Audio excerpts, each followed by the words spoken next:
السلام علیکم ورحمۃ اللہ وبرکاتہ۔ بسم اللہ الرحمن الرحیم۔ میری آج کی گزارشات کا عنوان ہے مفتی طارق مسعود حنفی مقلد کی جہالت کا جواب۔ مفتی طارق مسعود حنفی مقلد کی جہالت کا جواب۔ اللہ تعالیٰ قرآن پاک میں فرماتے ہیں کہ فَإِن تَنَازَعْتُمْ فِي شَيْءٍ فَرُدُّوهُ إِلَى اللَّهِ وَالرَّسُولِ۔ یہ سورہ نساء کی آیت ہے کہ تمہارا آپس میں تنازع ہو جائے، اختلاف ہو جائے تو فیصلہ اللہ اور اللہ کے پیغمبر صلی اللہ علیہ وسلم سے کرواؤ۔ ان دو کے علاوہ کسی کے پاس اتھارٹی نہیں ہے۔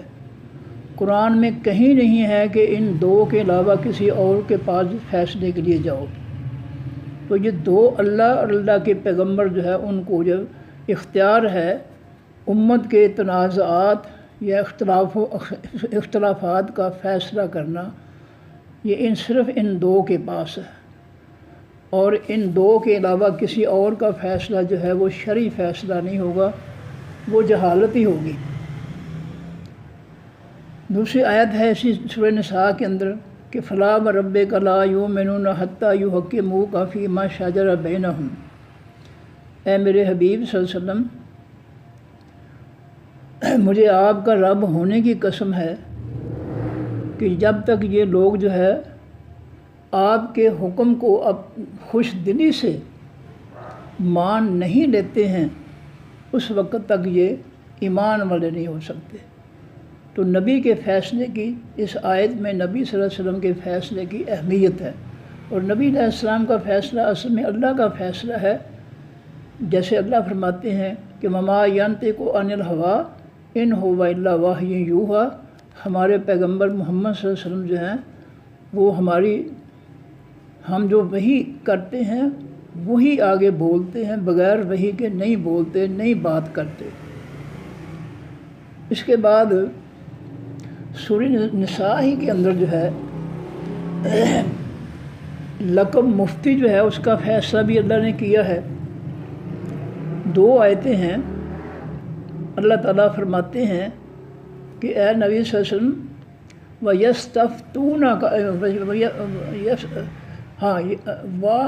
وسلم جو آیتیں ہیں کہ آپ سے وَيَسْتَفْتُونَكَ، اور وہ آپ سے فتویٰ مانگتے ہیں فی النساء، بیچ بارے عورتوں کے۔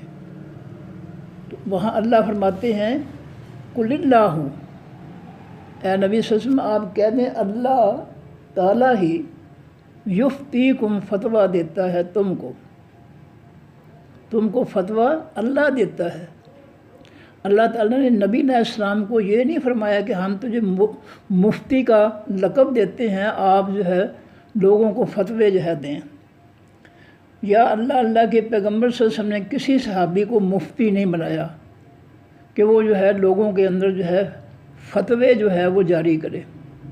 نہ نبی علیہ السلام کو یہ لقب ملا اللہ کی طرف سے، نہ صحابہ کرام کو اللہ کے پیغمبر کی طرف سے کسی صحابی کو مفتی کا عہدہ یا لقب نہیں ملا۔ یہ سورہ نساء کی دونوں آیتیں جو ہیں ان کے جواب میں اللہ تعالیٰ یہی فرماتے ہیں قُلِ اللّٰهُ یفتیکم، کہہ دیجئے اللہ تم کو فتویٰ دیتا ہے۔ تو مفتی جو ہے حقیقت میں قرآن پاک کی روح سے وہ صرف اللہ ہے۔ مفتی کے معنی فتویٰ دینے والا، فیصلہ کرنے والا۔ تو ساری کائنات کے فیصلے جو ہیں وہ صرف اور صرف اللہ کرتا ہے۔ اس کے علاوہ جو ہے سورہ نساء کے علاوہ سورہ مجادلہ جو ہے 28واں پارہ، شروع میں جو ہے اللہ فرماتے ہیں کہ قد سمع اللہ قول التی تجادلک فی زوجہا وتشتکی الی اللہ واللہ یسمع تحاورکما۔ اللہ فرماتے ہیں میرے حبیب صلی اللہ علیہ وسلم، اللہ نے اس عورت کی بات کو سن لیا ہے جو آپ کے ساتھ جھگڑا کر رہی تھی اپنے بارے میں۔ واقعہ یہ ہے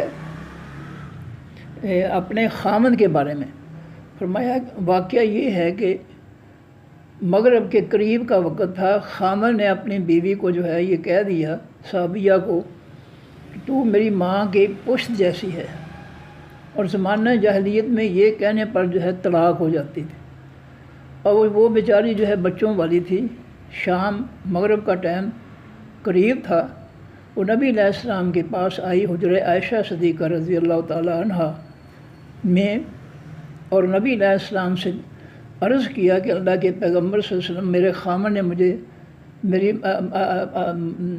ماں کی پشت کے برابر قرار دیا ہے، اپنی ماں کی پشت کے برابر، تو میرا فیصلہ فرمائیں کہ میں کیا کروں؟ تو نبی علیہ السلام نے فرمایا کہ آپ کا فیصلہ آسمان سے آئے گا۔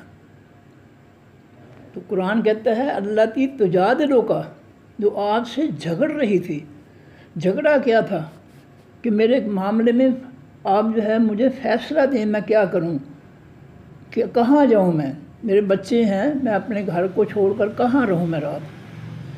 تو نبی علیہ السلام نے جب یہ فرمایا کہ میں آپ کا فیصلہ نہیں کر سکتا، فیصلہ آسمان سے آئے گا۔ جب انہوں نے نبی علیہ السلام نے یہ فرمایا تو اس نے پھر قرآن کہتا ہے پھر کہ تشتکی الی اللہ، پھر اس نے اللہ کا شکوہ شروع کر دیا کہ اللہ نے میرے معاملے میں اپنا فیصلہ کیوں نہیں اتارا۔ تو یہ آیت جو ہے یہ بھی ثابت کرتی ہے کہ فتوے اور فیصلے کا اختیار صرف اللہ تعالیٰ کو ہے۔ نبی علیہ الصلوۃ والسلام اللہ کی وحی اور حکم کے پابند ہیں، وحی کے بغیر بولتے نہیں ہیں، اللہ کے حکم کے بغیر وہ بات نہیں کرتے ہیں شریعت کی، اس لیے جو ہے نبی علیہ الصلوۃ والسلام نے اس سے جو ہے یہی کہا کہ فیصلہ جو ہے وہ آسمان سے آئے گا۔ تو اس لحاظ سے جو ہے مفتی جو ہے وہ صرف اللہ تعالیٰ ہے۔ اور یہ جو مفتی مسعود صاحب ہیں، انہوں نے جو اپنا لقب رکھا ہے مفتی کا، نہ ان کو لقب یہ اللہ نے دیا ہے نہ اللہ کے پیغمبر نے دیا ہے، یہ لقب ان کا جو ہے وہ انہوں نے خود اختیار کیا ہے یا اس کو کسی نے دیا ہے نہ اللہ کے رسول کے علاوہ، تو یہ 100% جعلی لقب ہے، یہ جعلی مفتی ہیں، مفتی صاحب جو ہیں یہ جعلی مفتی ہیں۔ اور جتنے بھی فرقے ہیں ان میں جو ہے بے شمار مفتی، نوجوان کم عمر لڑکے جو ہے وہ مفتی بنے ہوئے ہیں، مفت و مفت۔ پہلے مفتی تو وہ بنتا ہے جس کے پاس شریعت کا کافی علم ہو، تو وہ شخص جو ہے وہ مفتی جو ہے بڑی دیر سے بنتا ہے، ایسے نہیں بن جاتا، علم حاصل کرتا کرتا بڑھاپے کو پہنچ جاتا ہے، پھر کہیں جا کر جو ہے وہ کوئی مسئلہ بتانے کا وہ بھی فتویٰ نہیں جاری کر سکتا، فتویٰ صرف اللہ تعالیٰ کی ذات، فیصلہ صرف اللہ تعالیٰ کی ذات کرتی ہے۔ تو یہاں جو ہے فرقوں والوں نے دھڑا دھڑ مفتی بنا دیے، مفت و مفتی، نہ قرآن کا پتہ، نہ حدیث کا پتہ، نہ فقہ کا پتہ، کچھ پتہ نہیں۔ اور پھر جو ہے پہلی بات یہ مفتی صاحب کی کہ یہ مفتی صاحب جو لیبل انہوں نے لگا رکھا ہے یہ بالکل جعلی جھوٹا لیبل ہے، ان کا مقام جو ہے مفتی کا بالکل نہیں ہے۔ جب اللہ تعالیٰ نے اپنے نبی کو مفتی کا لقب نہیں دیا، نبی علیہ السلام کے صحابہ کرام میں سے کسی کو لقب نہیں دیا ملا مفتی کا، تو یہ ایک امتی، ادنا سا امتی جس کو نہ قرآن کا پتہ نہ حدیث کا پتہ نہ اپنی فقہ حنفی کا پتہ اس کو، تو وہ کس طرح جو ہے مفتی بن گیا۔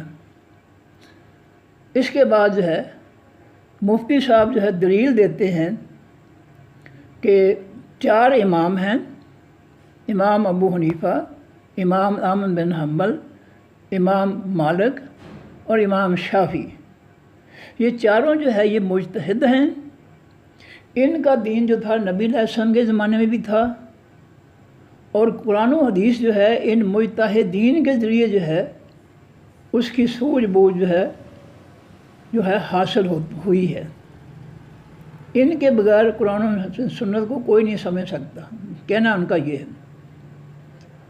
اب یہ دعویٰ کہ یہ چاروں جو امام ہیں ان کے اجتہاد جو مجتہد ہیں ان کے اجتہاد کے مسائل نبی علیہ السلام کے زمانے میں تھے، تو یہ قرآن کی روح سے ایک بہت بڑا جھوٹ ہے جو اس مفتی صاحب نے جو ہے وہ بولا ہے۔ قرآن پاک میں یہود و نصارہ کی بات کو قرآن نے بیان کیا ہے کہ یہودی عیسائی جو ہے وہ ابراہیم علیہ السلام کے بارے میں کہتے ہیں کہ ابراہیم علیہ السلام یہودی تھے اور عیسائی تھے۔ اللہ نے اس کا جواب جو ہے وہ یہ دیا ہے کہ ان کے دور میں تو تورات انجیل اتری نہیں۔ یہودی تو تورات کو ماننے والے ہیں، عیسائی انجیل کو ماننے والے ہیں، اور ابراہیم علیہ السلام کے دور میں ان کے وقت میں تو یہ دونوں کتابوں پہ نازل ہی نہیں ہوئی تھیں، تو ابراہیم علیہ السلام یہودی عیسائی کیسے بن گئے؟ اسی طرح یہ مجتہد جو ہیں ان کا اتحاد جو ہے وہ نبی علیہ السلام کے دور میں یہ مجتہد تھے اور نہ ان کا اجتہاد تھا، تو پھر جب یہ تھے ہی نہیں اور ان کا اتحاد جو ہے وہ بھی بعد میں جو ہے پیدا کیا گیا ہے، تو پھر نبی علیہ السلام کے زمانے میں وہ کس طرح جو ہے مجتہد ہو کر اپنا اجتہاد جو ہے وہ قرآن و سنت پر جو ہے وہ غالب کرتے ہیں کہ قرآن و سنت کی سمجھ جو ہے وہ نہیں آ سکتی مجتہدین کے جو ہے اتحاد سے۔ یہ بھی جھوٹ ہے۔ آگے مفتی صاحب جو ہے فرماتے ہیں تو 99% لوگ جو ہیں وہ ان چاروں اماموں کے اتحاد کے ماننے والے ہیں، اور 1% جو ہے وہ قرآن و سنت کے ماننے والے ہیں۔ ان کی کچھ ایک کی تو کوئی حیثیت ہی نہیں ہے۔ اصلی جو ہے حیثیت جو ہے وہ 99% جو ہے ان اماموں کے پیروکار ہیں۔ 99% لوگ جو ہیں وہ چاروں اماموں کو ماننے والے ہیں، لہٰذا یہ برحق ہیں 99%، اور 1% جو قرآن و سنت جو ہے جو کو مانتے ہیں ان کی کوئی تعداد ہی نہیں ہے ان چاروں کے تعداد کے سامنے۔ اب یہ بھی مفتی صاحب کا بیان جو ہے یہ بالکل جہالت ہے۔ مفتی صاحب نہ قرآن پاک کو جانتے ہیں نہ حدیث پاک کو جانتے ہیں، اس لیے یہ ایسی بونگیاں مارتے ہیں۔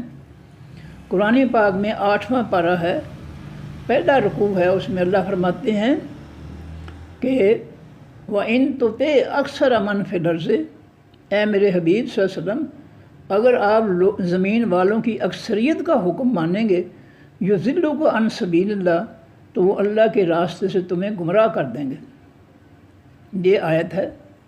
اس کے علاوہ کتنی آیتیں ہیں جن میں ہے کہ لا یعلمون اکثرہم لا یعلمون اکثرہم لا یشعرون اکثرہم یجہلون۔ یہ اللہ کے قرآن کے فیصلے ہیں کہ لوگوں کی اکثریت جو ہے وہ جاہل ہیں، وہ بے علم ہیں، بے شعور ہیں، لا شعور ہیں، وہ ان کو کچھ نہیں پتہ، جاہل ہیں۔ تو یہ قرآنی فیصلے جو ہیں یہ اکثریت کی نفی کر رہے ہیں، جبکہ مفتی صاحب جو ہے وہ 99% اکثریت جو ہے وہ بنا رہے ہیں چاروں اماموں کی، اور ان کو جو ہے وہ قرآن و حدیث جو ہے کو ان کے اماموں کے اتحاد کا محتاج بنا دیا قرآن و حدیث کو، کہ ان اماموں کے اتحاد کے بغیر قرآن و حدیث جو ہے یہ قرآن و سنت جو ہے اس کا سمجھ نہیں آ سکتی۔ تو یہ جو تعداد ہے مفتی صاحب نے جو 99% نکالی ہے، تو یہ قرآن و سنت کے فیصلے جو ہیں وہ تعداد پر نہیں ہوتے ہیں، وہ جو ہے حق، آسمانی حق کی بنیاد پر ہوتے ہیں۔ اب یہ تو میں نے قرآن پاک سے 8ویں پارے کے پہلے رکوع کا حوالہ دیا اور آیتوں کا حوالہ دیا کہ وہ لا یشعرون یجہلون لا یعلمون، جی، اور اگر آپ اکثریت جو ہے اس کی پیروی کریں گے تو وہ آپ کو اللہ کے دین سے گمراہ کر دیں گے۔ یہ میں نے قرآن کے حوالے سے باتیں کی ہیں۔ نبی علیہ السلام کیا فرماتے ہیں؟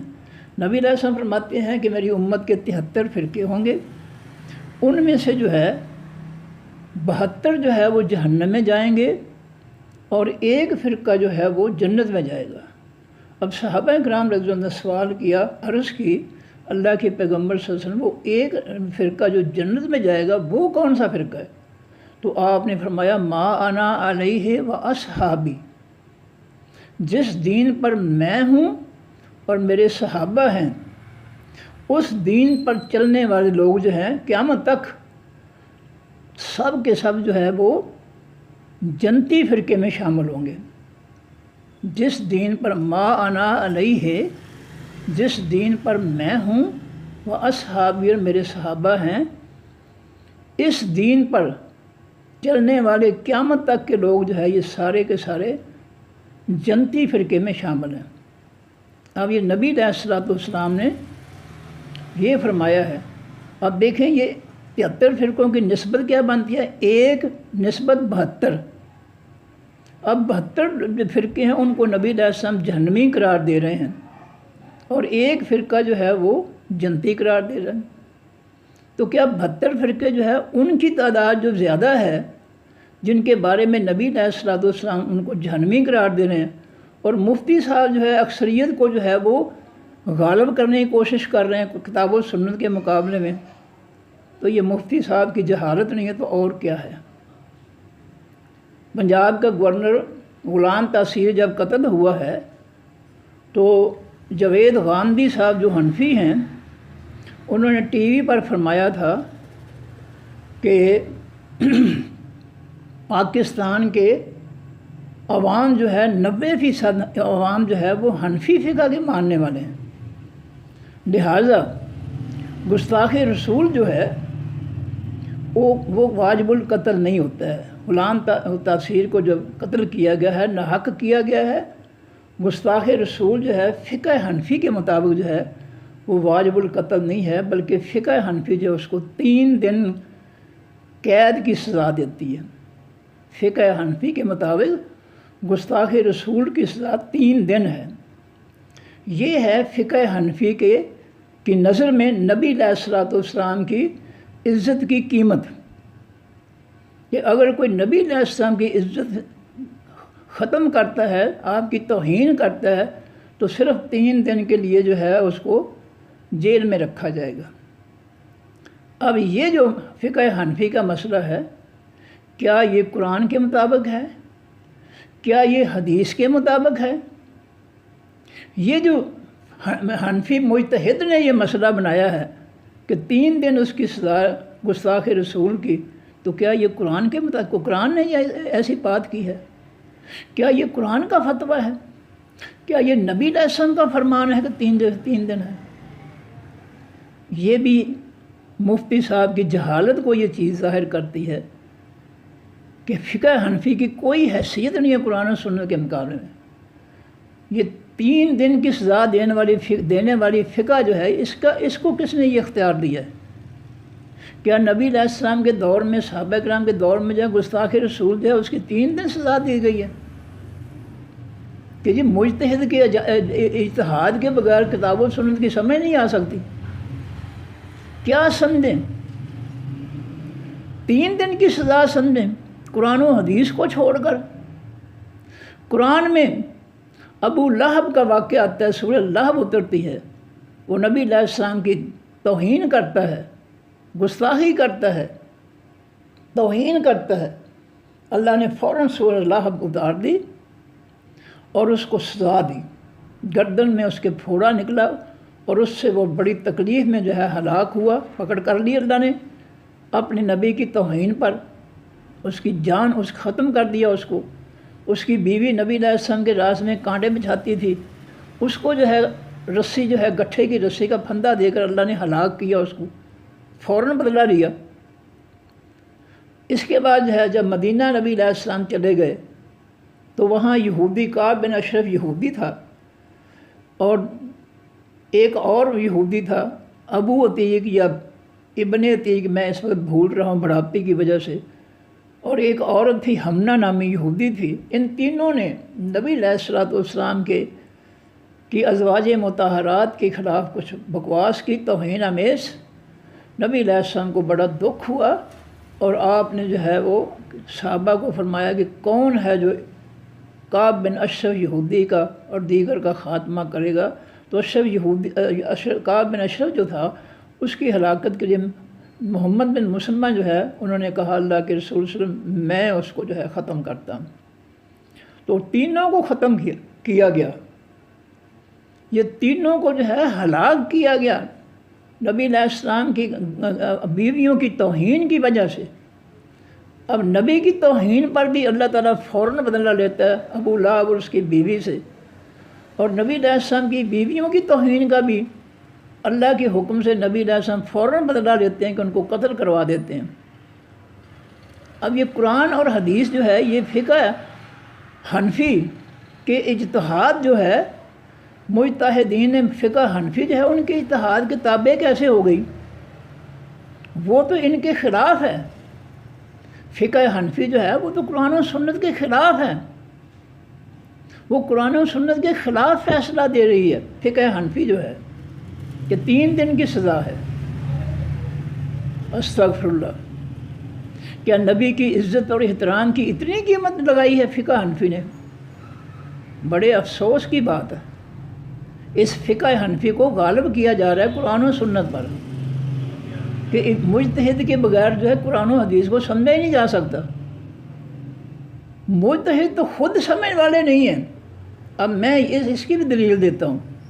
فقہ حنفی جو ہے، قدوری کی کتاب جو ہے، وہ اس کا چیپٹر جو ہے کتاب الصلاۃ، یہ بی اے کی کلاس میں، بی اے کی اسلامیت لازمی میں ہے، اس میں یہ چیپٹر تھا، اور میں بی اے کی کلاس کو پڑھاتا تھا۔ یہ فقہ اور حدیث اور تاریخ اسلام اس میں شامل تھے، اس پیپر بی میں۔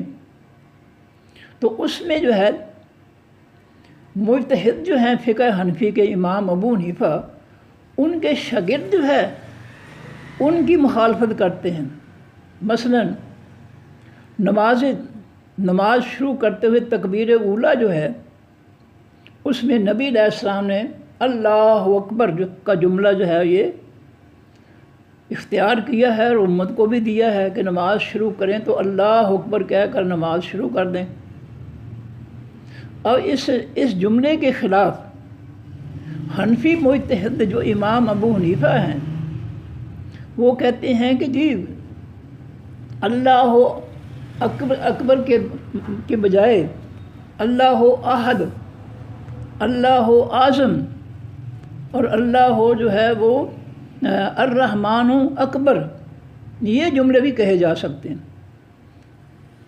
کیوں بھائی کس نے آپ کو اختیار دیا کہ یہ جو ہے جملے جو ہے تم داخل کرو؟ اللہ نے دین تو اپنا مکمل کر دیا، الیوم اکملت لکم دینکم، اور پھر اللہ یہ بھی فرماتے ہیں کہ ما آتاکم الرسول فخذوہ، میرا پیغمبر جو تمہیں دے دین کی بات اس کو لے لو۔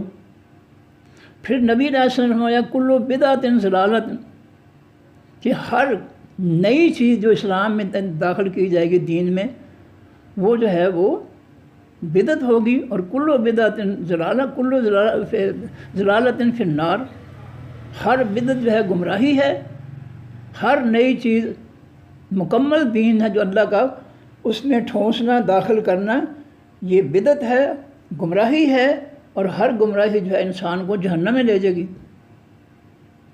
اب امام صاحب کو جو ہے یہ کس نے اختیار دیا ہے؟ کیا یہ جملے جو امام صاحب فرماتے ہیں کہ اللہ اجل، اللہ اعظم، الرحمن اکبر، کیا یہ جملے جو ہے اللہ کے رسول کو نہیں آتے تھے؟ امام صاحب کو جو ہے ان سے بڑھ کر عربی زبان جو ہے اس پر عبور حاصل ہے، یا اللہ کے رسول سے بڑھ کر یہ عقل مند ہو گئے ہیں امام ابو حنیفہ جو ہیں، تو فقہ حنفی کے موجد ہیں؟ کیا یہ اللہ کے رسول سے آگے بڑھ گئے ہیں؟ یہ زیادہ عقل مند ہیں اور ان کو زیادہ علم ہے، اور ان کو جو ہے زیادہ عربی آتی ہے۔ اللہ کے رسول جو ہے ان کے مقابلے میں کچھ بھی نہیں جانتے تھے، نعوذ باللہ۔ یہ کون ہوتے ہیں اللہ کے مکمل دین میں جو ہے اضافہ کرنے والے؟ ان کو کس نے اختیار دیا؟ تو اب یہ امام صاحب جو ہیں وہ یہ کہتے ہیں کہ اللہ اکبر کے علاوہ جو ہے وہ 3 جملے کہ اللہ احد، اللہ اعظم اور الرحمن اکبر کا یہ جملے جو ہے یہ بھی پڑھے جا سکتے ہیں۔ تو ان کے شاگرد جو ہیں امام ابو یوسف، وہ امام صاحب کو فرماتے ہیں کہ لا یجوز، کہ یہ جو ہے اللہ اکبر کے علاوہ جو جملے ہیں امام صاحب یہ جائز نہیں ہیں۔ لا یجوز فقہ حنفی کا یہ جملہ ہے، اپنی آنکھوں سے پڑھ کر دیکھ لیں۔ میں تو یہ کتنے سال میں نے یہ فقہ جو ہے بی اے کی کلاس جو ہے پڑھاتا رہا ہوں۔ وہ فرماتے ہیں لا یجوز، امام صاحب نبی علیہ السلام کا جملہ جو ہے اللہ اکبر کہہ کر نماز شروع کرنا، اس کے علاوہ جو آپ جملے دے رہے ہیں وہ جائز نہیں ہیں، کیونکہ اگر یہ دروازہ کھول دیا جائے پھر تو ہزاروں جملے جو ہے وہ بن سکتے ہیں کہ الرحمن اکبر، الرحیم اکبر، اللطیف اکبر، پھر تو جتنے بھی نام ہیں اللہ تعالیٰ کے وہ سب کے ساتھ اکبر لگا کر جو ہے تو وہ کتنے جو ہے وہ تکبیر کے کلمات بن جائیں گے۔ یہ اگر دروازہ کھولیں گے تو بے شمار جو ہے یہ ہوں گے۔ اس لیے یہ بدعت ہے جو امام صاحب نے اختیار کی ہے، یہ بدعت ہے، اور ان کی بدعت کی وجہ سے ان کے شاگرد امام ابو یوسف جو ہے وہ کہتے ہیں کہ لا یجوز، یہ جملے جائز نہیں ہیں۔ وہ جملہ نبی علیہ السلام نے اللہ کے حکم سے دیا ہے، کیونکہ اللہ تعالیٰ نے ہر نبی کو نماز جبریل علیہ السلام کے ذریعے ہر نبی کو سکھائی ہے، اور یہ جملہ اللہ کی طرف سے ہے، اللہ اکبر کہہ کر نماز شروع کرنا۔ تو یہ جو ہے مجتہد صاحب کی، جب مجتہد صاحب نے امام ابو حنیفہ جو ہیں انہوں نے نبی علیہ السلام سے اختلاف کیا کہ ان کے جملے کے علاوہ جملے جو ہے وہ بھی ٹھیک ہیں، تو پھر اللہ تعالیٰ نے بھی مجتہد صاحب جو ہے ان کا بندوبست کر دیا کہ ان کے شاگرد نے جو ہے ان کو لا یجوز کہہ کر ان کی بات سے اختلاف کیا کہ یہ آپ کے جو ہے جملے جو ہے اللہ اکبر کے مقابلے میں یہ جائز نہیں ہیں۔ اس کے علاوہ نبی علیہ السلام نے فرمایا کہ جب نماز جو ہے التحیات مکمل ہو جائے آخری، تو پھر نماز میں سے نکلنے کے لیے دائیں طرف جو ہے منہ کر کے کہو السلام علیکم ورحمۃ اللہ وبرکاتہ، پھر بائیں منہ کر کے بائیں طرف منہ کر کے کہو السلام علیکم ورحمۃ اللہ وبرکاتہ۔ یہ دونوں پاکیزہ جملے جو ہے دونوں طرف پڑھنے کا جو ہے نبی علیہ السلام نے حکم دیا ہے، اور یہ نبی علیہ السلام نے اس پہ عمل کیا ہے۔ اب فقہ حنفی جو ہے، جو امام ابو حنیفہ جس کے موجد ہیں، وہ دیکھیں کیا کہتے ہیں۔ وہ کہتے ہیں پہلی بات یہ ہے کہ دونوں امام صاحب اور ان کے شاگرد درود ابراہیم کو خارج کر دیتے ہیں، جبکہ نبی علیہ السلام نے حضرت حسن رضی اللہ عنہ کو جو نماز سکھائی تھی اس میں درود ابراہیمی بھی سکھایا تھا، یہ حدیث میں موجود ہے۔ درود ابراہیمی کے بغیر نماز جو التحیات مکمل نہیں ہے۔ انہوں نے استاد اور شاگردوں نے تینوں نے یہاں جو ہے وہ درود ابراہیمی کو چھٹی کر دی ہے، اور کہا ہے کہ جب آپ تشہد پر ختم کر لیں تو امام ابو حنیفہ کہتے ہیں کہ جان بوجھ کر اگر گیس جو ہے وہ خارج کر دی جائے تشہد مکمل کر کے عبدہ و رسولہ تک گیس جان بوجھ کر ختم کر دی جائے تو نماز مکمل ہو گئی۔ اب شاگرد کیا کہتے ہیں کہ نہیں جی، جان بوجھ کر جو ہے گیس خارج کی ہے تو نماز جو ہے باطل ہو گئی ہے، اس کو وضو کر کے دوبارہ پڑھنا چاہیے نماز۔ اور جو شاگرد ہیں وہ کیا کہتے ہیں کہ اگر گیس جو ہے زبردستی نہیں بلکہ خود نکل گئی ہے، زبردستی نکالی نہیں گئی بلکہ وہ زبردستی خود نکل گئی ہے تشہد ختم کرنے عبدہ و رسولہ تک پڑھنے پر گیس اگر زبردستی نکل گئی ہے تو پھر نماز مکمل ہے۔ اور امام صاحب کہتے ہیں کہ جو ہے یہ خود جو نکل گئی ہے اس سے نماز جو ہے مکمل نہیں ہوگی، نماز باطل ہو جائے گی۔ تو یہ اختلاف فقہ حنفی کے اندر موجود ہے. کسی نے پڑھنا ہو تو اپنی آنکھوں سے پڑھ لیں. مفتی صاحب نے نہ قرآن پڑھا ہے، نہ انہوں نے حدیث پڑھی ہے، نہ انہوں نے اپنی فقہ حنفی جو ہے وہ انہوں نے پڑھی ہے. اگر انہوں نے پڑھی ہوتی تو یہ مسئلے سارے ان کے سامنے ہوتے. وہ یہ نہ کہتے کہ مجتہدین کے اجتہاد کے بغیر کتاب و سنت جو ہے اس کی سمجھ نہیں آ سکتی. صحابہ کرام اور نبی علیہ السلام نے چاروں اماموں کے مجتہدین کے اجتہاد کے بغیر ہی قرآن و سنت کو سمجھ لیا، اور یہ کہتے کہ نہیں سمجھ آتی. یہ جو مقابلہ ہے اللہ کے پیغمبر صلی اللہ علیہ وسلم سے اور اللہ کے دین میں بارے میں، یہ اصل میں دین دشمنی ہے. یہ دین کی خدمت نہیں ہے. یہ جو رد کیا جا رہا ہے قرآن و سنت کو اجتہاد کے ذریعے، یہ دین دشمنی ہے، مخالفت ہے. یہ اللہ کے پیغمبر صلی اللہ علیہ وسلم کے آسمانی دین کے یہ مخالفت ہے. اور اللہ تعالیٰ فرماتے ہیں مکہ والوں کے بارے میں کہ وہ اللہ فرماتے ہیں کہ مکہ والے جو تھے وہ اے نبی صلی اللہ علیہ وسلم، مکہ والے جو ہیں انہم لا یکذبونک، یہ مکہ والے آپ کو نہیں جھٹلاتے ہیں، آپ کو تو صادق امین کہتے ہیں. ولکن الظالمین بآیات اللہ یجحدون، یہ اللہ کی آیتوں کا انکار کرتے ہیں. یہاں بیماری جو مفتی صاحب کو وہ یہی ہے کہ ان کو قرآن و سنت جو ہے وہ اچھا نہیں لگتا.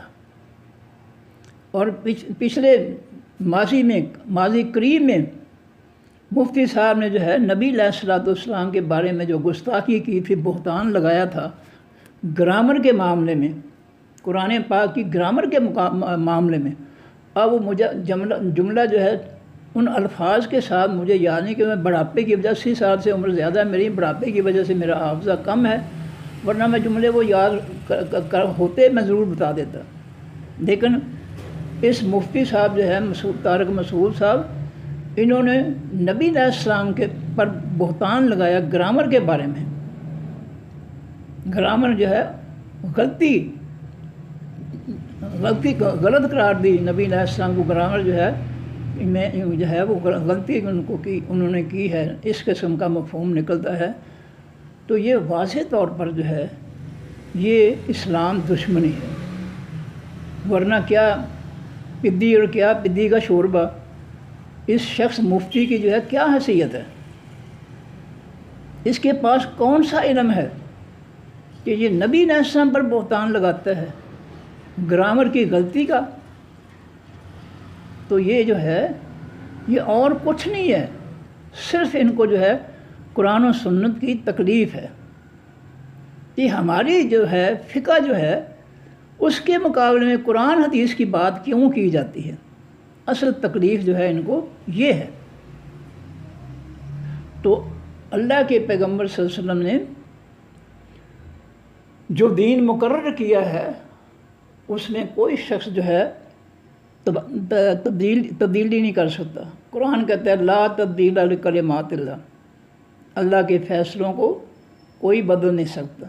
یہ نماز کا طریقہ جو ہے جبریل علیہ السلام نے نبی علیہ السلام کو اللہ کے حکم سے سکھایا، اور اللہ کے حکم میں کوئی تبدیلی کر نہیں سکتا، قرآن کہتا ہے. لیکن چونکہ ان مفتی صاحب جو ہے ان کو جو ہے اچھے نہیں لگتا ہے قرآن و حدیث، اس لیے جو ہے وہ من گھڑت جو ہے بڑی جو ہے لفاظی کے ذریعے اور جھوٹی حدیثوں اور جھوٹی باتوں کے ذریعے جو ہے قرآن و سنت کی مخالفت کر رہے ہیں. تو چونکہ یہ جعلی مفتی ہیں، اصل مفتی تو صرف اللہ کی ذات ہے. نہ نبی علیہ السلام کو یہ لقب ملا، نہ صحابہ کرام میں سے کسی کو لقب ملا. اور اس وقت جو ہے یہ فرقوں کے بے شمار مفتی گھر گھر مفتی ہیں، مفتی، نہ قرآن کا پتہ، نہ حدیث کا پتہ، نہ فقہ کا پتہ. ان کو تو سورہ کافرون کی آخری آیت کا نہیں پتہ کہ اللہ تعالیٰ نے سورہ کافرون میں جو ہے نبی علیہ السلام کو کیا حکم دیا تھا کہ کافروں سے کہہ دو لکم دینکم ولی دین. کافروں تمہارا دین تمہارے لیے، میرا میرے لیے، بائیکاٹ کر دیا. ان کو سورہ فاتحہ جو ہے اس کی آخری جو ہے 2 جملے جو ہے وہ نہیں آتے ان کو، ان مفتیوں کو۔ نماز کے اندر بندہ کہتا ہے اللہ تعالیٰ سے کہ اہدنا الصراط المستقیم، ہمیں اے اللہ سیدھا حقیقی سیدھا راستہ دکھا، صراط الذین انعمت علیہم، راستہ ان لوگوں کا جن پر تو نے انعام کیا، احسان کیا، غیر المغضوب، سوائے راستے ان لوگوں کے جو جن پر خاص غضب کیا گیا، علیہم اوپر جن کے، وہ کون ہیں؟ یہودی، ولا الضالین، اور نہ راستہ دکھا ہمیں گمراہوں کا، یعنی ان دونوں راستوں پر ہمیں چلنے نہ دینا۔ اب نماز میں جو ہے ہم یہ کہتے ہیں اللہ تعالیٰ سے، اور نماز سے نکل کر ہم جو ہے کافروں کا فتنہ شیطانی جمہوریت جو ہے وہ ہم مسلط کر کے بیٹھے ہیں، اس کو ہم ووٹ دیتے ہیں، اس کے ذریعے ہم اسمبلیوں میں بیٹھے ہوئے ہیں، مسجدیں چھوڑ کر، علماء، جعلی علماء اور مفتی، ان کو کیا پتہ؟ تو یہ اتنی بغاوت جو ہے یہ اللہ کے دین سے یہ نہیں ہونی چاہیے۔ اگر کوئی صحیح عالم ہے، یہ صحیح علم رکھتا ہے تو وہ ایسی جرت نہیں کر سکتا۔ اللہ نے فرمایا ہے قرآن پاک میں کہ انما یخشی اللہ من عبادہ العلماء، العلماء الف لام لگایا، حقیقی علماء، وہ جو ہے اللہ کے بندوں میں سے اگر کوئی ڈرتے ہیں اللہ سے تو صرف حقیقی علماء، یہ جعلی علماء نہیں، جو اسلام کو چھوڑ کر اللہ کی زمین اور مخلوق پر کافروں کا فتنہ مسلط کرتے ہیں۔ کیوں؟ کہ انہوں نے قرآن پڑھا نہیں ہے۔ سورۃ الانفال آیت نمبر 39 میں اللہ فرماتے ہیں وَقَاتِلُوهُمْ حَتَّى لَا تَكُونَ فِتْنَةٌ وَيَكُونَ الدِّينُ كُلُّهُ لِلَّهِ، ایمان والوں کافروں کے فتنے کے خلاف لڑو جب تک وہ ختم نہ ہو، لڑائی چھوڑو، بند نہ کرو، اور جب ان کا فتنہ ختم ہو جائے تو اللہ کی زمین اور مخلوق پر اللہ کا مکمل دین نافذ کرو۔ ان جعلی علماء اور مفتیوں کو تو اس آیت کا پتہ ہی نہیں ہے۔ اگر ان کو پتہ ہوتا اور ان کو یہ بھی پتہ ہوگا کہ اس آیت پر نبی علیہ السلام نے کیسے عمل کیا کہ جزیرۃ العرب جو ہے سارے کا سارا جو ہے بتوں کے شرک سے، کفر سے، نبی علیہ السلام صحابہ نے جو ہے ان کے بت توڑ کر کفر ختم کر کے اس کو پاک کیا جزیرۃ العرب کو، اور جب وہ سرزمین پاک ہوگی تو وہاں اللہ کے پیغمبر صلی اللہ علیہ وسلم صحابہ نے مل کر اللہ کا آسمانی دین جو ہے اس کو نافذ کیا تھا۔ ان کو تو اس آیت کا نہیں پتہ، ان کو سورہ مائدہ کے جو ہے وہ آیتوں کا نہیں پتہ ہے، جس میں اللہ تعالیٰ نے جو ہے فرمایا کہ من لم یحکم بما انزل اللہ فاولئک هم الظالمون، ومن لم یحکم بما انزل اللہ، دوسری آیت ہے فاولئک پہلی آیت ہے فاولئک هم الکافرون، دوسری آیت ہے فاولئک هم الظالمون، تیسری آیت ہے فاولئک هم ومن لم یحکم بما انزل اللہ فاولئک هم الفاسقون۔ اور اس کے بعد نبی علیہ السلام کو اللہ فرماتے ہیں سورہ مائدہ، یہ 40 نمبر آیت کے بعد شروع ہوتے ہیں، اور نبی علیہ السلام کو اللہ نے فرمایا وَأَنْ احْكُم بَيْنَهُمْ بِمَا أَنزَلَ اللَّهُ، اے میرے حبیب صلی اللہ علیہ وسلم لوگوں کے درمیان حکمرانی اور فیصلے اس کتاب سے کر جو اللہ نے آسمان سے اتاری ہے۔ ان کو تو سورہ بقرہ کی آیت نمبر 193 کا وہ نہیں پتہ ہے ان عالموں اور مفتیوں کو، وہاں بھی اللہ تعالیٰ یہی فرماتے ہیں وَقَاتِلُوهُمْ حَتَّى لَا تَكُونَ فِتْنَةٌ وَيَكُونَ الدِّينُ لِلَّهِ، یہاں بھی یہی فرمایا کہ کافروں کے ساتھ لڑو جب تک ان کا فتنہ ختم نہیں ہو جاتا اور اللہ کی زمین پر مکمل دین نافذ نہیں ہو جاتا، اس وقت ان کے ساتھ لڑو۔ اب ان آیتوں کو ان کو پتہ ہی نہیں، اسی لیے یہ سارے جعلی علماء اور مفتی جو ہے وہ شیطانی جمہوریت میں اپنا جو ہے مال بنا رہے ہیں، قوم کو لوٹ رہے ہیں۔ یہ دین کی خدمت نہیں ہے، یہ یہودیوں کا جو دین، جس کو ان دونوں آیتوں میں سورہ انفال کی آیت نمبر 39 اور سورہ بقرہ کی 193 میں اللہ نے فتنہ قرار دیا ہے کہ فتنے کو ختم کر کے مکمل دین نافذ کرو، تو یہ کام کرنے کی بجائے فتنے کو ختم کر کے اللہ کا دین مکمل کرنے کے بجائے یہ کافروں کا فتنہ مسلط کر کے بیٹھے ہیں اور بنے پھرتے ہیں مفتی، علماء بنے پھرتے ہیں۔ یہ ان کو تو نہ قرآن کا پتہ ہے، نہ ان کو نبی علیہ السلام کی سیرت طیبہ کا پتہ ہے کہ نبی علیہ السلام نے جزیرۃ العرب میں جو ہے اللہ کا خالص آسمانی دین نافذ کیا تھا، صحابہ کرام صلی اللہ علیہ وسلم نے ساتھ مل کر، اور آج تک ان کی محنت جو ہے وہ قائم ہے۔ ان کی محنت جو کی تھی اسلام کے نفاذ کے لیے، آج تک وہاں اسلام نافذ ہے، اور مثال کے طور پر قیامت تک جو ہے وہ نافذ رہے گا، وہ ختم نہیں ہو سکتی نبی علیہ السلام صحابہ کرام کی محنت جو ہے۔ ان کو تو سیرت طیبہ، نبی علیہ السلام کی سیرت میں یہ بھی نظر نہیں آتا ہے کہ نبی علیہ السلام نے اسمبلیاں بنا کر جو ہے نعوذ باللہ چوروں، ڈاکوؤں اور بدماشوں کے اسمبلیوں کے ذریعے آئین بنوایا تھا لوگوں کے لیے، یا آسمانی آئین جو ہے قرآن پاک اس کو نافذ کیا۔ ان کو اتنا بھی نہیں پتہ یہ عالم اور مفتی کیسے ہو گئے۔ تو یہ ہے ان کی اصلیت کہ انہوں نے لیبل لگا رکھے ہیں اور بالکل جاہل ہیں، نہ قرآن کا پتہ، نہ حدیث کا پتہ، نہ اپنی فقہ کا ہی پتہ ان کو نہیں پتہ ہے کہ اجتہاد جو ہے، مجتہد کا اجتہاد اس وقت استعمال ہوتا ہے جب کوئی مسئلہ قرآن و حدیث میں نہ ہو۔ ان کو تو اتنے اپنی فقہ کا یہ بھی نہیں پتہ ان کو کہ اجتہاد اس وقت کرتا ہے مجتہد جب کوئی مسئلہ قرآن و سنت میں نہ ملے،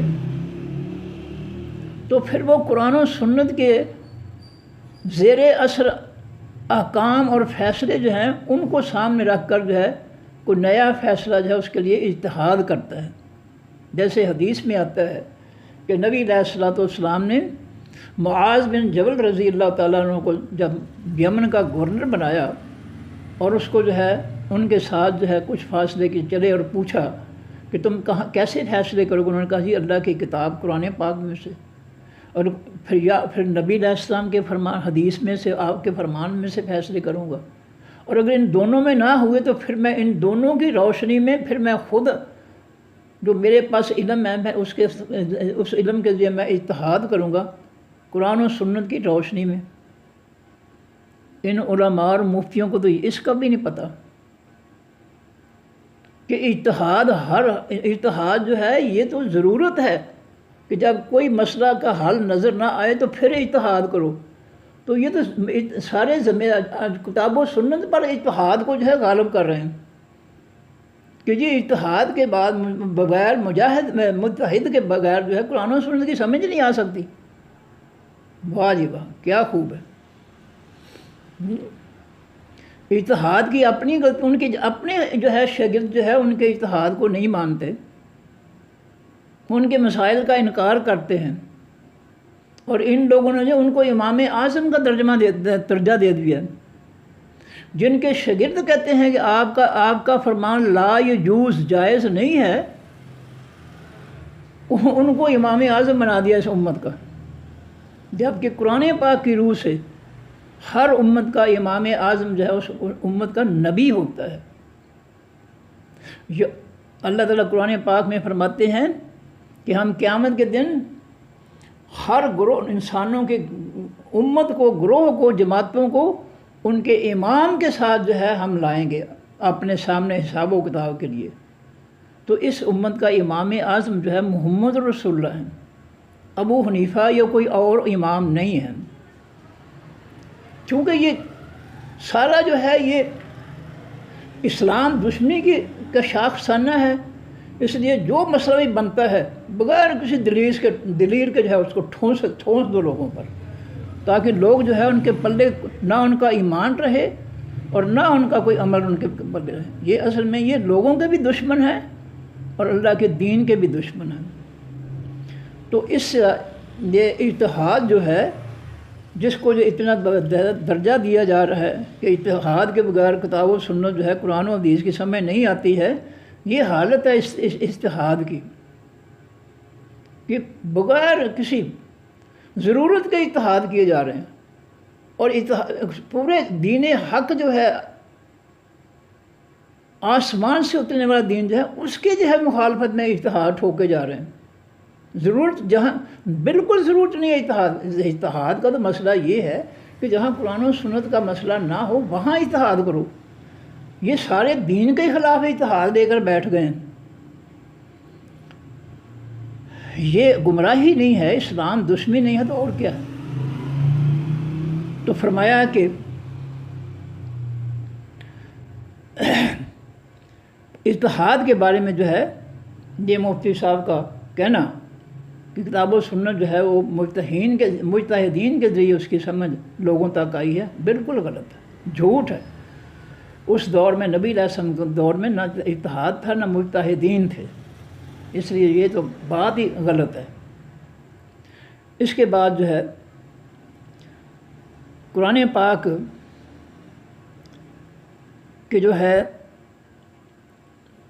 مختلف جو ہے پیغمبروں کے حالات زندگی جو ہے ان میں جو ہے اللہ کے فیصلے جو ہے وہ نظر آتے ہیں، کسی مجتہد کسی اتحاد کے جو ہے وہ مسئلے نظر نہیں آتے۔ تو یہ جو ہے ہر معاملے میں اتحاد کرنا یہ کوئی اچھی بات نہیں ہے۔ میں نے مثالیں دی ہیں کہ تکبیر اولیٰ جو ہے اللہ اکبر کے مقابلے میں امام صاحب کا جو ہے اللہ اعلیٰ اور اللہ اجل وغیرہ کہنا جو ہے، ان کے شاگرد امام یوسف کہتے ہیں کہ لا یجوز، یہ جائز نہیں ہے جو آپ فرما رہے ہیں۔ تو جو ہے امام صاحب کی مخالفت جو ہے، انہوں نے نبی علیہ السلام کی مخالفت کی، جو نبی علیہ السلام نے اللہ کی طرف سے جو جملہ دیا اللہ اکبر کا، امام صاحب نے اس سے اختلاف کیا اور اضافے کی کوشش کی، اور اللہ تعالیٰ نے امام صاحب کے مقابلے میں ان کے شاگردوں کو کھڑا کر دیا، اور انہوں نے کہا امام صاحب یہ جو آپ فرما رہے ہیں یہ لا یجوز، یہ جائز نہیں ہے۔ اللہ نے بندوبست کر دیا کیونکہ اللہ نے اپنے دین کی حفاظت تو کرنی ہے۔ تو یہ جو ہے یہ مفتی صاحب جو ہے جو ادھر ادھر کی باتیں جو ہے وہ کرتے ہیں اپنی طرف سے، نہ کوئی قرآن کی دلیل ہے، نہ کوئی حدیث کی دلیل ہے، نہ کوئی جو ہے ان کی فقہ کی مجتہد کی جو ہے کوئی دلیل ہے، بس جو ہے اپنی جو ہے اپنے پاس سے جو ہے یہ اجتہاد اور اپنی منطق جو ہے اپنا فلسفہ جو ہے لوگوں پر ٹھونس کر لوگوں کے ایمان اور عمل کا بیڑا غرق کر رہے ہیں۔ تو یہ ہے، یہ 12 مسائل ہیں جن میں امام صاحب کا ان کے دونوں شاگردوں کا جو ہے مکمل طور پر جو ہے اختلاف ہے۔ وہ 12 مسائل میں امام صاحب جو ہے ایک طرف ہیں اور ان کے شاگرد ان کے مقابلے میں ہیں۔ اور ان مسائل میں یہ بھی ہے کہ اگر نماز میں جو ہے وہ احتلام ہو جائے تشہد پڑھنے مکمل کرنے کے بعد، تو امام صاحب کے مطابق جو ہے اور دوسروں کے مطابق جو ہے وہ نماز جو ہے وہ ہو جاتی ہے۔ یہ کہنے کا مقصد یہ ہے کہ ایسے غلیظ باتیں جو ہیں، گیس جان بوجھ کر خارج کرنا، السلام علیکم پاکیزہ جملوں کی بجائے گیس جان بوجھ کر خارج کر کے نماز سے نکلنا، یہ کیا ہے؟ یہ سوچ کہاں سے آ گئی ہے؟ کیا یہ قرآن و سنت کی سوچ ہے؟ یہ ایک عام انسان کی سوچ ہے۔ ایسی گندی باتیں جو ہیں، غلیظ باتیں جو ہے، ان کی مثالیں جو ہے نماز میں جو ہے قائم کرنا، یہ دینی خدمت نہیں ہے۔ اس کے بعد جو ہے مسئلہ جو ہے مفتی صاحب نے فرمایا کہ یہ جو رفع دین ہے یہ آخری عمر میں جو ہے یہ نبی علیہ السلام نے ختم کر دی تھی۔ یہ بھی جھوٹ ہے، 100% جھوٹ ہے، اس کا کوئی ثبوت نہیں ہے۔ حدیث میں اس کا رفع دین چھوڑنے کا کوئی ثبوت نہیں ہے، یہ 100% جھوٹ ہے، اس کی کوئی دلیل نہیں ہے۔ یہ لوگوں کو بغیر دلیل کے جو ہے ایسی باتیں جو ہے وہ بیان کرتے ہیں کہ رفع دین جو ہے وہ شروع میں کی تھی بت گرانے سے، اور جو ہے پھر منع کر دی گئی تھی. بھائی نماز تو فرض ہوئی ہے آ کر مدینہ میں بت کہاں تھے کہ جو بغلوں میں بت رکھ لیتے تھے. تو اتنا جھوٹ گھڑتے ہیں کہ اللہ کی پناہ. تو اس طرح جو ہے پھر یہ تقلید کا مسئلہ ہے. یہ جو ہے وہ مقلد ہیں، مجتہد جو ہے ان کے مقلد ہیں وہ. تقلید جو ہے، تقلید معنی پٹا پہننا، گلے میں پٹا ڈالنا. مقلد کے معنی پٹا ڈالا گیا. تو انسان کے گلے میں تو پٹا نہ اللہ نے ڈالا ہے نہ اللہ کے پیغمبر صلی اللہ علیہ وسلم نے ڈالا ہے. پٹا تو قرآن پاک سے ثابت ہے، جانوروں کے چوپایوں کے گلوں میں جو ہے پٹا ڈالا جاتا ہے. اور یہ جو ہے مفتی صاحب جو ہیں یہ مقلد کا لفظ، تقلید کا لفظ استعمال کرتے ہیں قرآن و سنت والوں کے خلاف. اب میں ان سے پوچھتا ہوں کہ یہ لفظ جو ہے قرآن میں کہاں انسانوں کے لیے استعمال ہوا ہے؟ حدیث میں کہاں نبی علیہ السلام نے کہاں فرمایا ہے کہ کسی انسان کو جو ہے مقلد بنا دو؟ کہاں فرمایا نبی علیہ السلام یا قرآن نے فرمایا کہ ہر شخص جو ہے کسی چاروں میں سے کسی ایک امام کا مقلد ہونا لازمی ہے؟ کہاں فرمایا قرآن میں؟ کہاں فرمایا اللہ تعالیٰ نے؟ اللہ تعالیٰ کے پیغمبر صلی اللہ علیہ وسلم نے کہاں فرمایا کہ چاروں امام جو ہے مجتہد جو ہیں ان میں سے کسی ایک کی تقلید جو ہے وہ لازم ہے، فرض ہے؟ یہ کہاں فرمایا؟ یہ بھی مفتی صاحب کا جھوٹ ہے. یہ خود جو ہے انہوں نے جو ہے اور ان کے جو ہے جو پیشوا ہیں انہوں نے یہ مسئلہ گھڑا ہے صرف اللہ کے دین کو جو ہے خلط ملط کرنے کے لیے. تو یہ مقلد کا لفظ جو ہے بڑا استعمال کرتے ہیں اور بڑے جو ہے توہین امیز طریقے سے جو کہتے ہیں جی یہ اہل حدیث جو ہے غیر مقلد ہیں، غیر مقلد. اچھا بھی یہ تو غیر مقلد ہو گئے. آپ کو جو ہے مقلد کس نے بنایا؟ کیا اللہ نے آپ کو مقلد کا لقب دیا ہے؟ کیا نبی علیہ السلام نے آپ کو مقلد کا لقب دیا ہے کہ آپ مقلد ہیں؟ کیا کہیں فرمایا کہ فلاں امام کا مقلد ہونا لازمی ہے یا کسی ایک امام کا جو ہے وہ ہونا جو ہے وہ اپنا مقلد ہونا لازمی ہے؟ کہاں فرمایا؟ تو یہ سب جھوٹ گھڑتے ہیں اور یہ ہے ان کے پاس جو اجتہاد لیے پھرتے ہیں. اس کے علاوہ جو ہے وہ کہتے ہیں جی یہ مفتی صاحب نے یہ بھی کہا اپنے کیسٹ میں کہ سعودی عرب جو ہے وہ امام احمد بن حنبل کے مقلد ہیں. یہ بھی جھوٹ ہے. وہاں اصل چیز قرآن و سنت نافذ ہے. جو نبی علیہ السلام نے آسمانی دین اللہ کا قرآن اور اس کی آسمانی تفسیر، آسن تفسیر 19واں پارہ ہے، سورہ فرقان ہے، آیت نمبر 33 ہے، رکوع نمبر 1 ہے. اس میں اللہ تعالیٰ نے قرآن پاک کا بھی ذکر کیا ہے کہ ہم نے آپ کو حقیقی حق دیا ہے، یعنی قرآن پاک و آسن تفسیر ہے، اور اس کی سب سے اچھی تفسیر ہم نے آپ کو دی ہے. تو یہ آسمانی قرآن اور آسمانی تفسیر جو ہے اس کی جو ہے وہ پرواہ نہیں ہے ان کو. اس کے مطابق وہ کوئی فیصلہ کرتے ہی نہیں ہیں. وہ اپنی فقہ کے مطابق ہی سارے فیصلے کرتے ہیں. جیسا میں نے بتایا نا کہ نبی علیہ السلام کی توہین پر جو ہے جو حنفی جو ہے غامدی صاحب نے یہ حنفی فقہ کا حوالہ دیا کہ حنفی فقہ میں جو ہے وہ گستاخ رسول کی سزا 3 دن ہے. اور کافر کو تو سزا کہا اس نے کافر کو سزا مل ہی نہیں سکتی. کافر اگر توہین رسالت کرے اس کے لیے سزا ہی کوئی نہیں ہے. کیا خوب ہے. نبی کی اتنی عزت جو ہے، شان و عظمت ہے، اتنی سستی کر دی ہے فقہ حنفی نے کہ اس کی کوئی ویلیو نہیں رہنے دی. اس سے بڑھ کر جو ہے اگر کوئی جو ہے کسی مفتی کے خلاف جو ہے کوئی بات کرے تو وہ اس کو عدالت میں لے جائے، مجھے جی اس سے 1 کروڑ روپیہ دلایا جائے، اس نے میری توہین کی ہے. اس کی عزت، جاہد مفتی کی عزت جو ہے وہ کروڑوں میں ہے، لاکھوں میں ہے، لیکن نبی علیہ السلام کی جو ہے توہین جو ہے اس کی قیمت ہی کوئی نہیں ہے.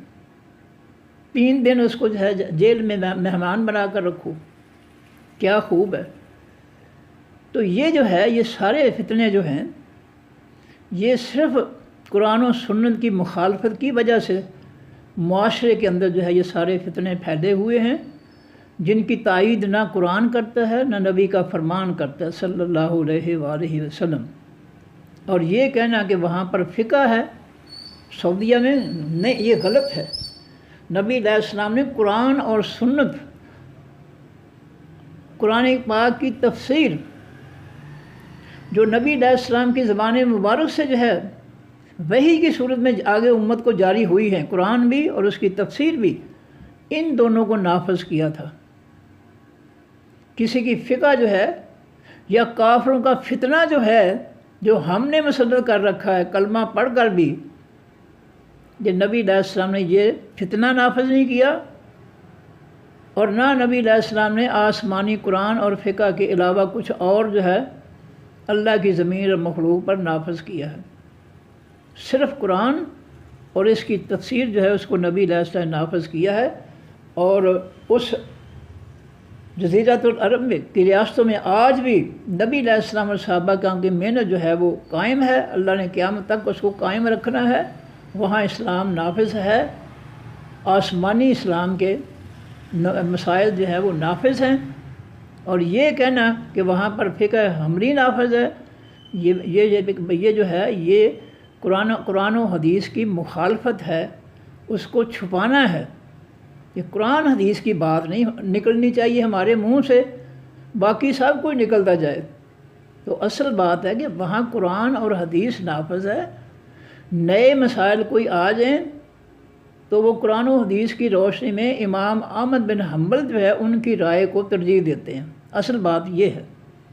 لیکن یہ چھپاتے ہیں کہ جو ہے وہاں جی فقہ حنفی جو ہے فقہ جو ہے وہ حملی جو ہے وہ نافذ ہے، نہیں، وہاں قرآن و سنت نافذ ہے۔ تو یہ باتیں جو ہے مفتی صاحب کی بغیر دلیل کے، میں تو اس کو جھوٹ ہی کہوں گا، جس بیان کے ساتھ جو ہے قرآن و سنت کی تائید نہ ہو وہ تو من گھڑت بات ہے، جھوٹی بات ہے۔ تو یہ جو ہے مفتی صاحب، تو یہ فقہ حنفی کی میں نے باتیں وہ 12 مسائل ہیں، اس کے علاوہ جو ہے نماز کے فرائض جو ہے اس میں امام صاحب کا ان کے شاگردوں امام ابو یوسف امام محمد شعبانی جو ہے ان کا بھی اختلاف، ان میں بھی اختلاف ہے کہ نماز کے فرائض 6 صاحبان جو ہیں آپ کے شاگرد جو ہیں وہ 6 کہتے ہیں، امام صاحب کہتے ہیں 7 ہیں۔ تو یہ آپ اگر فقہ پڑھ کر دیکھیں تو ہزاروں کی تعداد میں جو ہے ہزاروں مسئلے ایسے ہیں جن میں جو ہے شاگرد جو ہے امام صاحب کی دونوں یا کوئی ایک کسی جو ہے مسئلوں میں جو ہے مخالفت کرتے ہیں، تو جن کے شاگرد ہی ان کی مکمل طور پر بات نہیں مانتے بلکہ جو ہے وہ کیا کرتے ہیں، اختلاف کرتے ہیں، تو وہ امام اعظم کہاں سے آگے؟ وہ اس سے بڑا اور جھوٹ کیا ہو سکتا ہے کہ جس کے شاگرد جو ہے ان کی باتوں کی مخالفت کریں کہ لا یجوز، یہ جائز نہیں ہے، یہ ایسا نہیں ہو سکتا، تو وہ امام اعظم کیسے بن گئے؟ اس امت کے امام اعظم جو ہے محمد رسول اللہ صلی اللہ علیہ وسلم ہے۔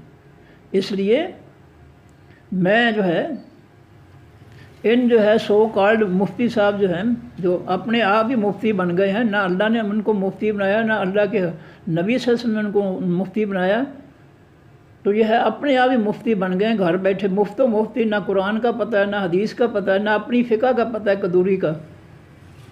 تو میں ان سے یہی گزارش کروں گا کہ اس امت مسلمان پر رحم کریں، اس کو گمراہ نہ کریں، اس امت کو قرآن و حدیث سے دور نہ لے جائیں، اپنے اجتہاد کی باتوں سے، من گھڑت باتوں سے جو ہے یہ اجتہاد کے ذریعے کتاب و سنت جو ہے اس کو جو ہے اس کی مخالفت نہ کریں، لوگوں کا ایمان اور لوگوں کے عمل برباد نہ کریں۔